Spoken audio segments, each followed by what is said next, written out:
الحمد للہ کفا وسلام علی عبادہ الذین اصطفیٰ اما بعد۔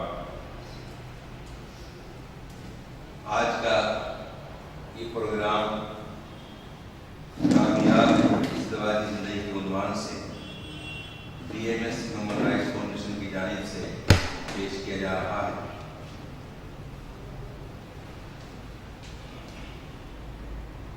اس پروگرام کی تفصیل مختصر طور پر میں یہ بتا دوں کہ اس کی 4 نشستیں ہیں اور پہلی نشست جو ہے اس کا موضوع اسلام اور نکاح ہے۔ دوسری نشست کا جو موضوع ہے وہ میاں بیوی کے حقوق اور اس کی ذمہ داریاں ہیں۔ تیسری نشست کا موضوع گھریلو زندگی کے مسائل، وجوہات اور حل، اور چوتھی نشست کا جو موضوع ہے ماں باپ کے حقوق اور اولاد کی تربیت۔ پہلی نشست کے موضوع سے متعلق گفتگو کرنے سے پہلے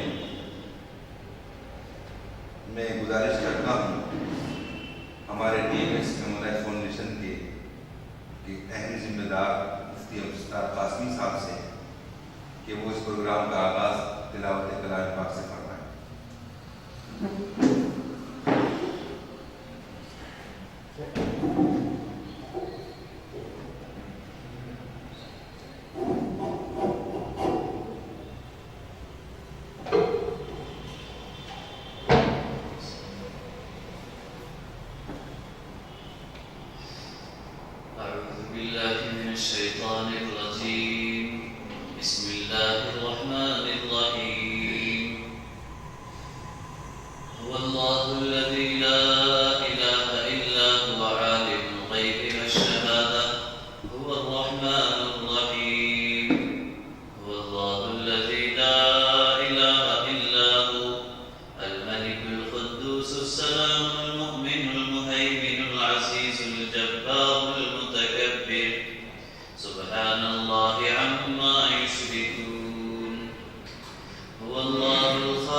جزاکم اللہ خیرا۔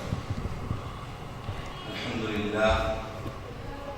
للہ نحمده ونستعینه ونستغفره ونؤمن به ونتوکل علیہ ونعوذ باللہ من شرور انفسنا ومن سیئات اعمالنا من یهده اللہ فلا مضل له ومن یضلل فلا هادی له واشهد ان لا الہ الا اللہ وحده لا شریک له واشهد ان سيدنا ونبينا ومولانا محمدا عبده ورسوله صلى الله عليه وعلى اله واصحابه اجمعين، اما بعد فاعوذ بالله من الشيطان الرجيم، بسم الله الرحمن الرحيم۔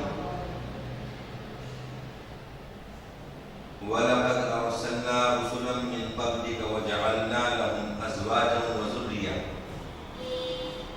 وقال في مقام آخر هو الذي خلق الأزواج كلها، وقال النبي صلى الله عليه وسلم النكاح من سنتي فمن لم يعمل بسنتي فليس مني، أو كما قال عليه الصلاة والسلام۔ صدق الله العظيم وصدق رسوله النبي الكريم، اللهم صل على محمد النبي الأمي وعلى آله وسلم تسليما۔ محترم حضرات، معزز خواتین، ہماری پہلی نشست کا موضوع اسلام اور نکاح ہے، یعنی اسلام میں نکاح کی کیا اہمیت ہے۔ قرآن کریم کی جو آیت شروع میں تلاوت کی گئی اس میں اللہ تبارک و تعالیٰ نے یہ بات ارشاد فرمائی ہے کہ اے پیغمبر صلی اللہ علیہ وسلم، ہم نے آپ سے پہلے بہت سے انبیاء اور رسول بھیجے اور وہ سب بیویاں اور اولاد رکھتے تھے۔ دوسری آیت میں فرمایا کہ اللہ کی ذات وہ ہے کہ جس نے ہر چیز کا جوڑا بنایا۔ اللہ تبارک و تعالیٰ نے انسانوں کو زندگی گزارنا مل کر کے سکھایا ہے کہ مل کر زندگی گزاری جائے۔ مجرد اور تنہا زندگی گزارنے کو اسلام نے پسند نہیں کیا۔ اسلام ہی ایسا واحد دین ہے جو بظاہر ایک دنیاوی ضرورت و جسمانی لذت کا عمل نظر آتا ہے، اس کے باوجود ایک دینی عمل کی حیثیت اس کو دی گئی ہے۔ حضور اکرم صلی اللہ علیہ وسلم نے فرمایا کہ جس نے نکاح کر لیا اس نے اپنا ایمان مکمل کر لیا، اور ایک روایت میں آتا ہے کہ نکاح نصف ایمان، نکاح آدھا ایمان ہے۔ یعنی نکاح کے ذریعے فتنے کا ایک بہت بڑا دروازہ بند ہو جاتا ہے اور آدمی کا ایمان محفوظ ہو جاتا ہے۔ یہی وجہ ہے کہ فقہاء نے نکاح کی مجلس میں شرکت کو بھی ثواب اور عبادت کا درجہ دیا ہے۔ دوسری طرف دیگر مذاہب کا حال یہ ہے، جیسے عیسائی مذہب ہے، کہ وہاں نکاح کو پسند نہیں کیا ہے اور نکاح کو بہت برا ان کے یہاں سمجھا جاتا ہے، اور فقط مرد ہی نہیں، دین کا کام کرنے والے لوگ بھی نکاح کو پسند نہیں کرتے اور رہبانیت کو پسند کرتے، جبکہ اسلام نے فرمایا لا رہبانیت فی الاسلام، کہ اسلام کے اندر رہبانیت نہیں۔ اسی طرح جو افراد مذہب کے لیے فارغ ہونا چاہتے ہیں، عیسائی مذہب میں ان کے یہاں لازم ہے کہ وہ نکاح سے دور رہیں۔ ہمارے ہم وطنوں میں جو غیر دوسرے مذہب کے لوگ ہیں، ان کے جو مذہبی لوگ ہیں، ان کے یہاں بھی یہی طریقہ ہے۔ سوامی وغیرہ حضرات، پنڈت لوگ، یہ سب نکاح سے دور رہتے ہیں، لیکن اسلام نے کہا کہ نہیں، نکاح کرنا ہے اور اس کے فوائد اور اس کے مقاصد بیان کیے گئے۔ چنانچہ اسلام کی یہ خوبی ہے اور اس کے دین حق اور دین فطرت ہونے کی زبردست دلیل ہے کہ نکاح کو اس کے اندر جاری کیا گیا۔ اس میں بہت ساری مصلحتیں بیان کی گئی ہیں۔ مثلاً یہ بیان کیا گیا ہے کہ اگر انسان نکاح نہ کرے تو اس کے لیے بہت سارے فتنوں کا دروازہ کھل جاتا ہے،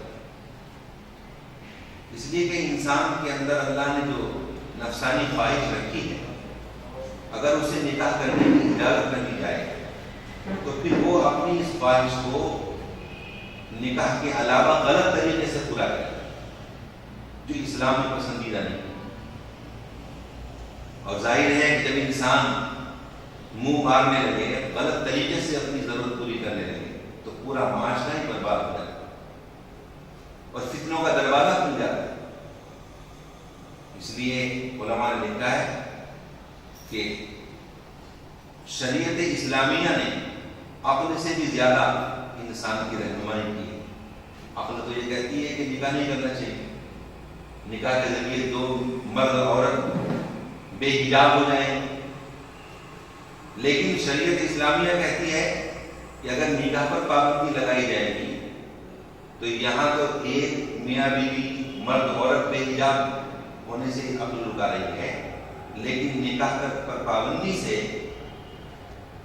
یہ دروازہ ہی کھل جائے گا کہ لوگ پھر نہ جانے کتنے مرد عورتوں کے سامنے بے حجاب ہوں گے، کتنی عورتیں مردوں کے سامنے بے حجاب ہوں گی۔ تو ایک میاں بیوی کو نکاح کے ذریعے آپس میں ملنے کے ذریعے سے بے حیائی کے دروازے کو بند کر دیا، بے حجابی کے دروازے کو بند کر دیا۔ اور اس کا مقصد کیا ہے؟ فرمایا نکاح کا مقصد اللہ نے خود بیان کیا، لِتَسْكُنُوا إِلَيْهَا، تاکہ ہم نے میاں بیوی کا جو جوڑا بنایا ہے اس کا مقصد یہ ہے کہ تاکہ سکون حاصل کرے. آدمی دن بھر کا سہارا گھر سے جب بہت سارے دماغ میں ٹینشن لے کر گھر آتا ہے اور بیوی اس کا مسکرا کر استقبال کرتی ہے تو سارے ٹینشن دور ہو جاتے، اسے سکون مل جاتا ہے. اگر نکاح نہ کیا جائے تو انسان کو یہ سکون حاصل نہیں ہوتا. اور سکون وہ اتنی بڑی دولت ہے کہ ہفتے اقلیم کی دولت دے کر بھی سکون کو نہیں خریدا جا سکتا. وہ سکون جو اللہ نے میاں بیوی میں رکھا. لہذا جب انسان نکاح کر لیتا ہے تو اسے پرسکون زندگی حاصل ہو جاتی ہے اور ٹینشن سے اور بہت ساری پریشانیوں سے انسان محفوظ ہو جاتا ہے. اسی طرح نکاح کا ایک بہت بڑا مقصد یہ بھی بتایا کہ اس کے ذریعے حصول اولاد ہوتی ہے.